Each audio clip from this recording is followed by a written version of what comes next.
Hey everyone, welcome to this explainer. I am absolutely thrilled you're here today because honestly, we are looking at something truly transformative.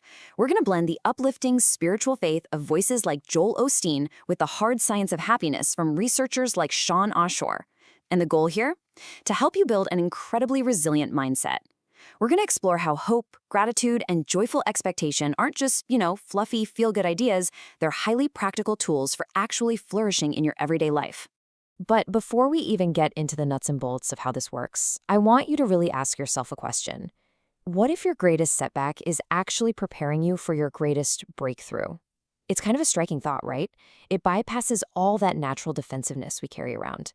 I mean, we so often assume that a closed door is this permanent verdict on our lives. But what if life isn't shutting you down? What if it's just redirecting you towards something way better? Keep that in the back of your mind as we go through this framework together. Okay, let's dive into this. We're going to walk through a really beautiful 5-part transformational arc today. We've got your best days are ahead, speak life over yourself, enjoy the ordinary present, become favor for others, and finally, make room for wonders. Starting off with Section 1, your best days are ahead. You know how it is. When you go through a really difficult season, disappointment has this sneaky little way of tricking us. It tricks us into making these sweeping, negative predictions about our entire future.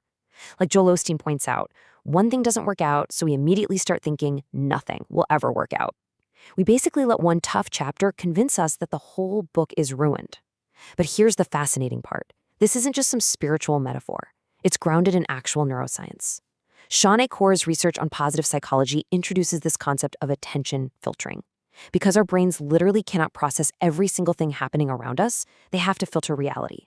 And they do it based on what we repeatedly focus on. If you're constantly searching for threats and letdowns, well, your brain becomes incredibly efficient at finding them.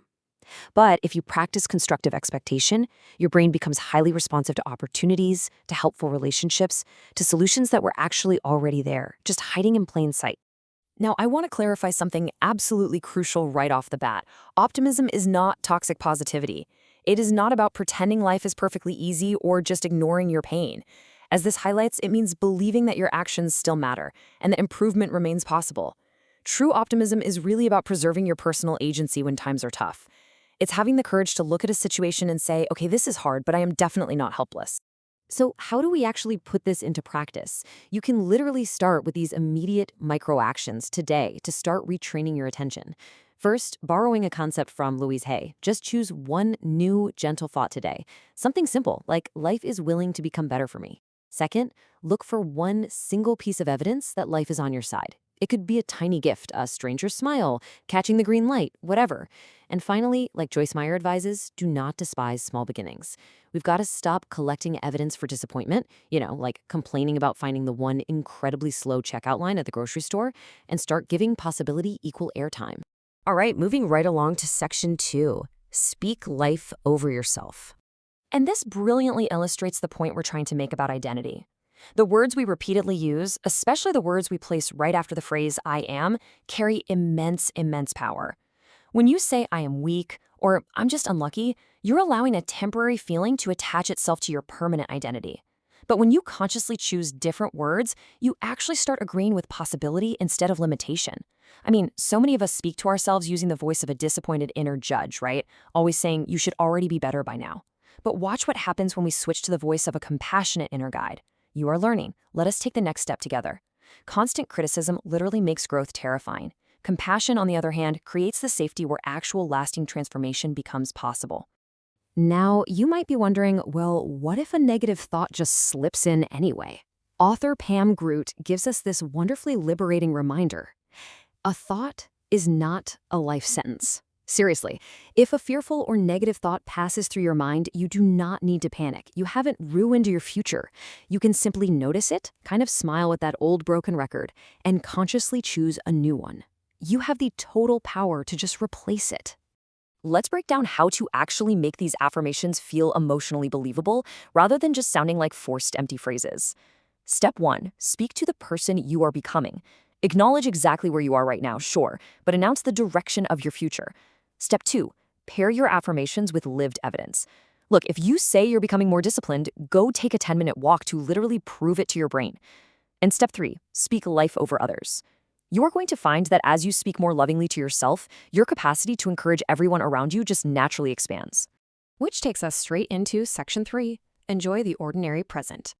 We all kind of fall into this dangerous mental trap, don't we?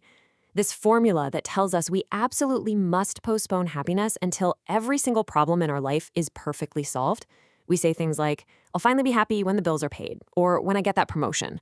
But let's be real, life is rarely entirely free of difficulty, which means if we wait for perfect conditions, we might literally postpone our joy forever. The limiting mindset treats joy as a reward that you only get at the finish line, but an abundant mindset that realizes joy is something we can embody right now. It's a daily discipline. Enjoying your life doesn't mean you're avoiding your responsibilities or burying your head in the sand. It simply means you refuse to let your challenges blind you to the beauty that is sitting right in front of you today. So the crucial point here is perfectly summed up by Joyce Meyer. Worry does not prove that you care. Wow, just let that sink in for a second. So many of us have subconsciously trained ourselves to believe that if we aren't constantly worrying, well, we aren't taking our problems seriously enough. But you can make a solid plan, take action, and be incredibly responsible without dragging around this heavy burden of anxiety every single hour of the day.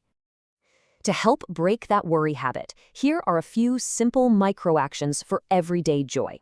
First, consciously notice what is good today. Please don't wait for a massive breakthrough to celebrate.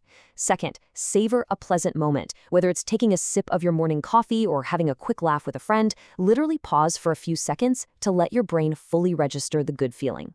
And third, stop treating the entire day like it's a math problem to be solved. Treat joy as your daily responsibility, not some future indulgence you have to earn. All right, Section 4, Become Favor for Others. We're shifting gears from our internal world to our social world here. We usually think of favor as something we receive, right? Like a door opening for us, a lucky break, an unexpected blessing. But what if we completely flipped that script? What if instead of merely expecting favor, we actively decided to become favor for the people around us? And again, the science backs this up perfectly with this concept of prosocial behavior. Research shows that actions intended to help, support, or encourage others actually directly increase the giver's own well-being and resilience. So Joel Osteen's spiritual concept of being a blessing aligns flawlessly with the psychological science of human flourishing. Generosity doesn't diminish us, it literally restores us. And you don't need millions of dollars or a massive platform to pull this off. Like Pam Grout says, we keep waiting for these large movements to change the world, but sometimes the world changes just because one person decides not to spread heaviness anymore. Being a source of favor doesn't require grand, sweeping gestures. It mostly just requires a shift in your everyday energy. It's the conscious decision to bring peace and encouragement into a room instead of tension. These are incredibly simple steps you can take literally today to become the unexpected good thing in someone else's life. First, just listen without judgment. Hold space for them. Second, sincerely encourage someone. Tell them their smile changed the room, or tell them you believe in them. And third, recommend someone in a room they aren't in. Speak their name when opportunities arise. You never know when one small passing sentence of yours might change the entire direction of someone's future. And that brings us to our fifth and final section, Make Room for Wonders. Now, what's really interesting about this slide is that if you want to experience a larger future, you have to cultivate a sense of joyful expectation. Expectation prepares the heart. See, if you've been disappointed so often that you've systematically lowered your hopes just to protect yourself, you might actually be keeping the good stuff out. We need to leave room for life to surprise us. And to make room for wonders, we first have to clear out the mental junk taking up space. These are those quiet, limiting beliefs that unconsciously close doors on our potential. Beliefs like, I'm not enough, or I already missed my chance, or the sneaky trap of thinking change must feel comfortable, or even my personality is fixed. Releasing these opens up massive amounts of mental real estate for brand new opportunities to move right in. And look, when things don't go according to your exact timeline, I want you to remember this really powerful reframing from Joel Osteen. Sometimes what looks like delay is preparation. Sometimes one closed door protects you from settling for something smaller. We really have to loosen our tight grip on exactly how and when our answers must arrive. A closed door isn't a permanent verdict against you. It might literally just be divine protection, keeping you available for something far, far more wonderful. So to wrap this explainer up, I want to leave you with this final provocative thought. What if life is not against you, but is actually constantly redirecting, teaching, and surprising you? What if the universe isn't handing down punishments, but rather invitations?